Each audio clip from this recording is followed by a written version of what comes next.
द्वारेश्वर नामक गांव में मस्तान नामक एक कसाई रहता था। उस गांव में बकरे का मांस सिर्फ मस्तान के दुकान में मिलता था। इतना ही नहीं, हर शुभ कार्य और दावत के लिए मस्तान के ही दुकान से मांस लाया जाता था।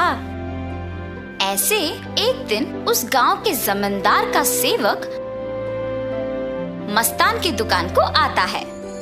हे मस्तान, कल जमींदार के महल में एक बड़ी दावत रखी जा रहा है। उस दावत को बहुत बड़े लोग और अमीर लोग आने वाले हैं।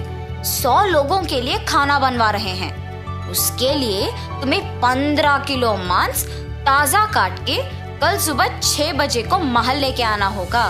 पैसे तुम्हें वहीं पे मिलेंगे। मस्तान सलमान की बात को मान लेता है, लेकिन उसके पास 15 किलो का मांस नहीं होता है।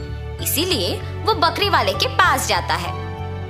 रमेश भैया, दरवाजा खटखटाता है। अरे क्या हुआ मस्तान, इस समय पे आए, बात क्या है? जमींदार के घर में दावत के लिए मुझे 15 किलो मांस की जरूरत है। मैंने वचन दिया कि सुबह 6 बजे उनको मांस पहुंचा दूंगा। समय ना होने के कारण मैं अभी तुमसे बकरी खरीदने आया। हाँ, तो ये है बात। ठीक है, 2000 रुपए दे के बकरी ले जाओ। ये क्या भैया, 1000 ही तो है। अब जमींदार के लिए है तो कम से कम 2000 होगा ही ना। अगर तुम्हें नहीं चाहिए तो रहने दो, मैं आराम से सो जाऊंगा। नहीं भैया, मैंने वचन दिया है, अब पीछे नहीं हट सकता। मैं दे दूंगा 2000। ऐसे कहकर 2000 दे के बकरी खरीद के घर चलते हुए सोचता है, जमाए हुए पैसे एक दिन में खर्च हो गए। कोई बात नहीं, जमींदार के दावत के लिए मांस पहुंचाने के बाद पैसे मिलेंगे ना। अभी जल्दी से काम शुरू करके सुबह तक पहुंचा देना होगा। ऐसे सोचकर मांस को साफ करके उसके टुकड़े टुकड़े काट के सारी रात मेहनत करके 15 किलो मांस को तैयार रखता है। अगले दिन सुबह दिए हुए वचन के अनुसार 6 बजे को जमींदार के महल पहुंचता है। भैया, मैं सेवक सलमान के लिए आया हूँ। क्या आपको पता है कि वो कहाँ है? ये सुनकर दूसरा सेवक मस्तान को बाहर इंतजार करने के लिए कहता है। वो मस्तान के हाथ से मांस लेते हुए कहता है कि सलमान को भेजेगा और उसे पैसे मिलेंगे। मस्तान भी उस सेवक का बात मानकर बाहर इंतजार करता है, लेकिन सेवक उसके हाथ में मांस को देख सोचता है, इस 15 किलो मांस से अगर मैं 1 किलो ले लूं तो किसको पता चलेगा? किसी को भी नहीं पता चलेगा। ऐसे उस कवर में से 1 केजी मांस को छुपा के बाकी को देने जाता है। सलमान को देख के कहता है, साहब, मस्तान ने यह आपको देने के लिए कहा है। वो पैसों के इंतजार में बाहर खड़ा है। सलमान सेवक के हाथ से मांस लेके सीधा रसोई घर जाता है, ये जान के कि मस्तान बाहर पैसों का इंतजार कर रहा है। बावर्ची के पास जाकर सलमान कहता है, सारे व्यंजन स्वादिष्ट होनी चाहिए, ध्यान से पकाना। ऐसे कहकर चला जाता है। बावर्ची पकाते हुए, इतने मांस से अगर मैं 2 केजी ले लूं तो किसको शक होगा? किसी को भी नहीं होगा। ऐसे सोचकर मांस को छुपा के बाकी को पकाता है। दावत के व्यंजन की तैयारी के लिए जिम्मेदार किशन व्यंजनों का स्वाद चख के कुछ सेवकों की सहायता से उन सभी में से थोड़ा थोड़ा अपने लिए ले लेता है।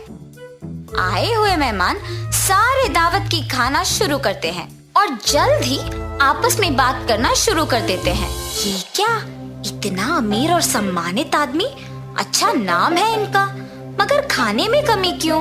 हाँ, अगर खाना कम ही पड़ना है तो ऐसी दावत की तैयारी भला क्यों करें? ऐसे सारे लोग खुसफुसाते हैं। ये सब सुन के जमींदार सहन नहीं कर पाते हैं। दावत के खत्म होने के बाद क्रोधित होके सारे लोगों को सभा में बुलाते हैं, खास करके दावत के लिए जिम्मेदार लोगों को, और उनको सवाल करना शुरू करते हैं। दावत की तैयारी के लिए जिम्मेदार किशन से पूछते हैं, दावत की जिम्मेदारी सौंपने पर तुम ये करोगे? सभी तैयारी किया मैंने, लेकिन व्यंजनों के लिए मात्रा पहले से ही कम पड़ गई थी प्रभु। मेरा इस बात से कोई लेना देना नहीं, आप बावर्ची से पूछिए प्रभु। ऐसे उसने अपनी किए को छुपाकर किसी और पे इल्जाम डाल देता है। तब बावर्ची छुपाए हुए 2 किलो मांस की बात को छुपा के कहता है कि दावत की सामग्री के लिए जिम्मेदार सलमान के पास इसका जवाब होगा। ऐसे उस बात से छुटकारा पाता है। सलमान भी औरों की तरह मांस के दिए गए 6,000 रुपयों को मस्तान को ना देकर अपने ही पास रख के, ये जानते हुए कि मस्तान पैसों का बाहर इंतजार कर रहा है, जमींदार से ये बात छुपाता है और कसाई मस्तान पे इल्जाम डाल देता है कि उसने मांस कम मात्रा में दी है। अभी जाके मैं उसका काम तमाम करता हूँ प्रभु, ऐसे कहता है। उसी सभा में मौजूद मस्तान उस इल्जाम का सहन नहीं कर पाता है। सभा में से जमींदार के सामने आके कहता है, जमींदार साहब, इस पूरे गांव में मैं अकेले कसाई हूँ। पिछले 10 साल से मैं ये व्यापार कर रहा हूँ और इतने साल से आपके घर में हर कार्य और हर दावत पे मैंने खुद मांस दी है, मगर कभी भी ऐसी मुसीबत नहीं आई।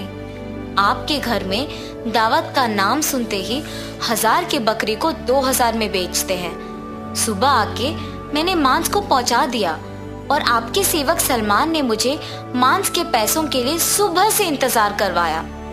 सलमान को मांस देने के बहाने से एक और सेवक मेरे हाथ से मांस लिया और मुझे बाहर इंतजार करने के लिए कह दिया और ये भी कहा कि वो सलमान को बुलाएगा।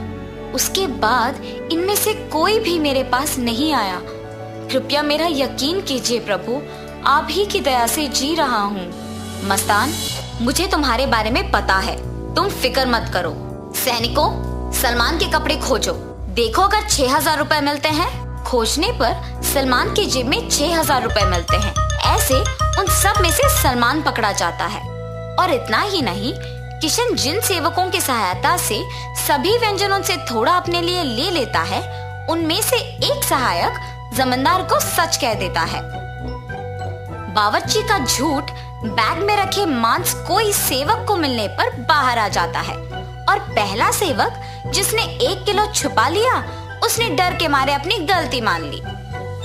तब जमींदार सभी को दंडित करते हैं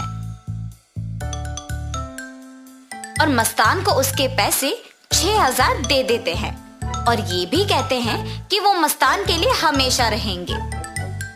तो इस कहानी का नैतिक क्या है? गलती का सजा मिलेगी ही मिलेगी, इसीलिए ईमानदारी से जीना ही अच्छा है।